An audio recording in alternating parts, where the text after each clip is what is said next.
మాకు రైతు రుణమాఫీ లేదు, రైతు బంధు లేదు. ఒడ్లు తిప్పడం 20 రోజులు ఒడ్లు వచ్చి వెంటబెట్టు కాదు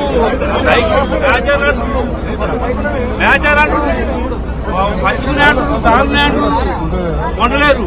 ఇవాళ 20 రోజులు సాగు వచ్చి 20 రోజులు ఎండలు వస్తున్నాం మేము. మా ఓట్ల రైతు బంధు లేదు, రుణమాఫీ చేయలేదు, మీ పాలన మంచిగా సార్. ఇది వస్తున్నాం నీళ్ళు లేవు, చెర్ల నీళ్ళు మంచిగా తాగడానికి లేవు. పోరాటం చేస్తున్నాము, అందరు రెడీగా ఉండండి, వాళ్ళ సంగతి చూద్దాము. ఇచ్చిన హామీలను పోరాటం చేద్దాం. మా వీడియో మీకు నచ్చినట్లయితే please like, share and subscribe.